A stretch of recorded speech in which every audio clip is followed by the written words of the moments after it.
Bonjour, alors aujourd'hui c'est ma première vidéo de montage donc je teste.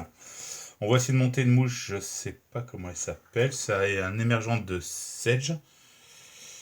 Ouais, c'est un sedge émergent.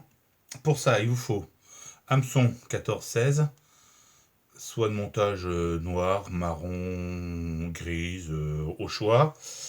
Un petit peu de ce que j'appelle la bourre de coussin, à savoir c'est du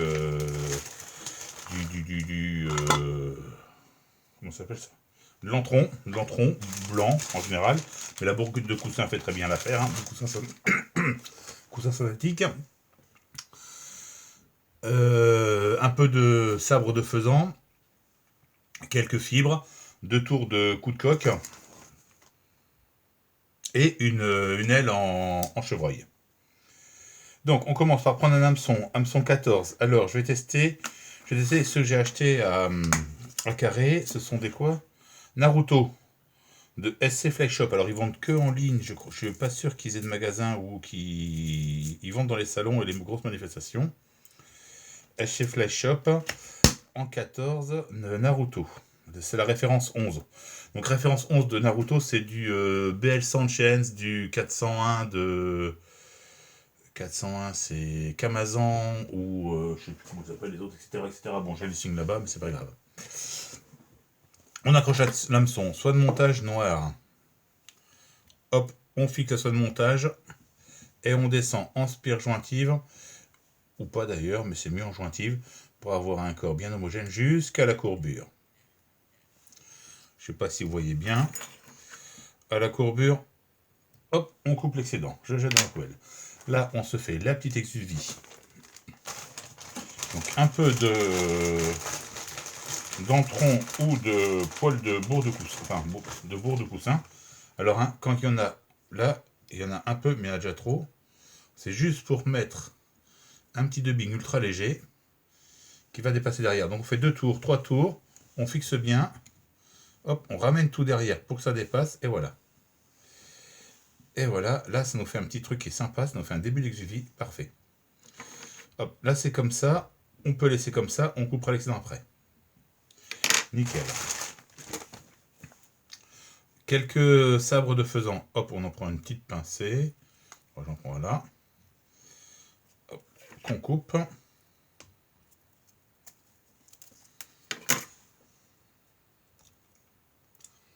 Ah, je les mouille toujours pour les assouplir un peu, pour pouvoir les tourner facilement. Hop, et on les affixe pointe en avant. Merde, elles sont détachées, voilà. Pour faire le corps. Premier tour,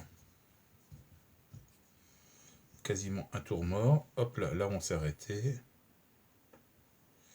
C'est ça qui est le plus embêtant. Voilà, c'est bon, ça tient. Hop là. Hop là, voilà. Alors là, je ramène. Ouais, tout est bien, parfait. Je ramène ma soie de montage jusqu'à 2 cm de l'œillet. Je prends mes fibres. Et, putain, excusez-moi, je ne jure pas. Et je les tourne en spire jointive pour faire un corps. En recouvrant bien toutes mes petites merdes qui passent après et qui font pas beau. Voilà, on fait un corps qui va grossir théoriquement légèrement parce que les spires sont un peu plus larges après, les fibres sont un peu plus larges après. Voilà. À chaque fois, on peut faire un tour si on veut pour bien délimiter. C'est juste pour donner un peu d'épaisseur à la mouche. Voilà, je mets le doigt derrière à chaque fois pour tenir. Hop, un tour derrière qui tient. 2 tours devant, on repasse un tour derrière et un tour devant, c'est parfait. On coupe l'excédent.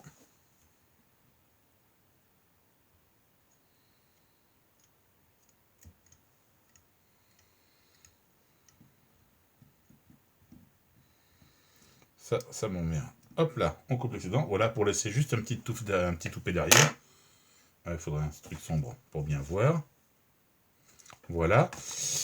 Là, c'est parfait. Après, on va se prendre mon chevreuil. Donc, une pincée de chevreuil. Donc, on prend le chevreuil hein, tout le temps sur la à la base, on remonte bien les plumes. Une petite touffe, pas une grosse touffe, c'est juste pour faire une aile. Hein. Donc une petite touffe qu'on prend, qu'on coupe à la base. Je prends, je la tiens dans mes mains, je coupe à la base. J'ai pas tout coupé. Voilà, j'ai tout coupé. J'enlève l'excédent. J'ai ma poubelle. Attends, je vous montre. Hop là. J'enlève l'excédent à la base. Il y a tout le temps ici des petites fibres, un petit peu de bourre, très peu, mais toujours un peu qui nous embête à chaque fois. Donc là, je prends mon aiguille en général, je fais 2-3 tours comme ça. Là. Ouais, j'ai 3 fibres là. Mais je les vois, je suis pas sûr que vous les voyez bien à l'écran. Moi, je les vois bien. Voilà, je les vire. Des petites fibres super légères qui t'empêchent de bien aligner tes poils après des poils dans ton aligne-poil. Donc je sors mon aligne-poil. Hop, moi c'est un fait maison. Dans une vieille cartouche de la guerre, je sais pas laquelle, par un collègue quand j'étais au club Nancy, je sais. C'est qui m'a fait ça? Je crois que c'était Luc qui avait fait ça. Alors Luc, j'ai oublié son de famille. Alors Luc du club de Nancy, si tu m'entends, merci, je m'en sers encore. Je tape sur ma main, sinon quand je tape là, ma femme dit que ça fait trop de bruit. Hop, mes poils sont bien alignés. Alors les poils ils vont vers l'avant, donc je les mets vers l'avant. Je prends mes poils bien alignés. Hop là, j'enlève l'excédent. Pareil au-dessus de ma poubelle. Hein, les poils qui ne sont pas alignés, tant pis pour eux. Alors, je me laisse une poêle qui doit faire à peu près la longueur d'une hampe. Donc voilà, pas très long. Hein. Une poêle, une touffe. Hop. On serre très doucement. On serre un peu plus derrière. On serre encore un peu plus derrière. Plus ça va, plus on serre derrière. En reculant à chaque fois, on spire. Et normalement, ça s'écarte. Voilà. Et la fin en souk. Et là, ils sont bien posés. Hop là, je remonte tout.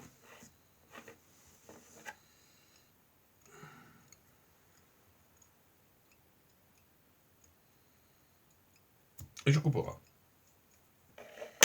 Voilà, ma mouche est quasiment finie. J'ai juste, pour qu'elle flotte bien, mais j'avais préparé une plume de coup de coque, elle est là.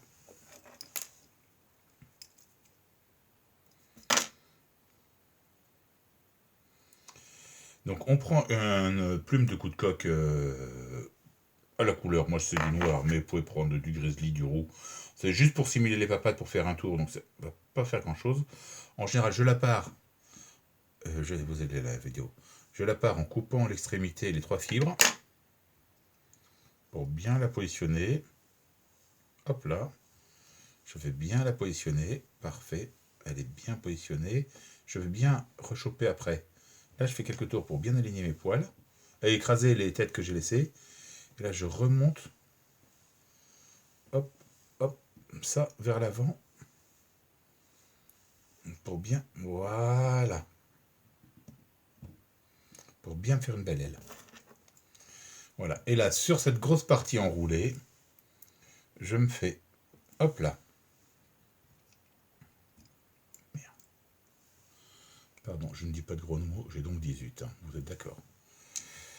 Je me fais 2 tours de coup de coque. Mon vernis qui m'embête.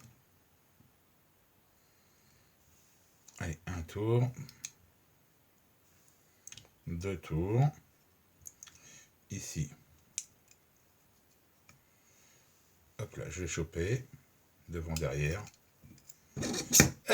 Mon étau qui se casse la gueule. Devant, derrière. Il ira pas plus bas.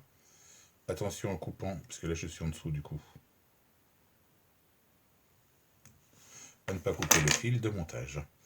Les taux, vous voyez bien. Attendez, je le remonte un peu pour que vous l'ayez en milieu d'écran. Voilà. Et je resserre. C'est bon.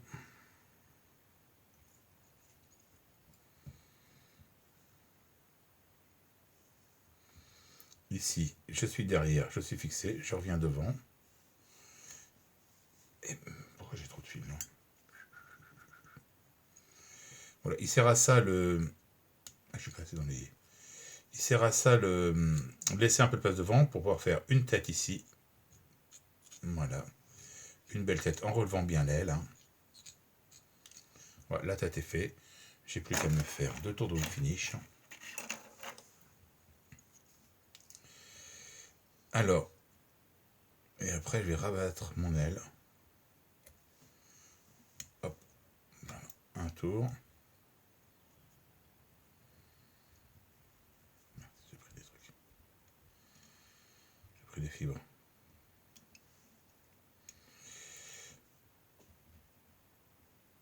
Voilà.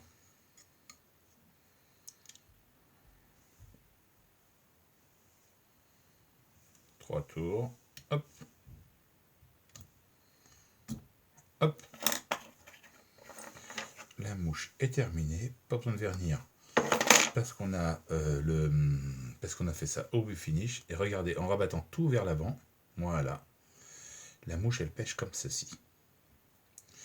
Et là, elle est posée sur l'eau. Et il y a une grosse selle devant qui émerge bien. Et ça, c'est mortel. Alors là, je suis un petit peu dense en termes de coup de coque. Et je trouve que cet hameçon est un peu trop petit. Pour faire un corps, il aurait les corps un peu plus long, c'était judicieux.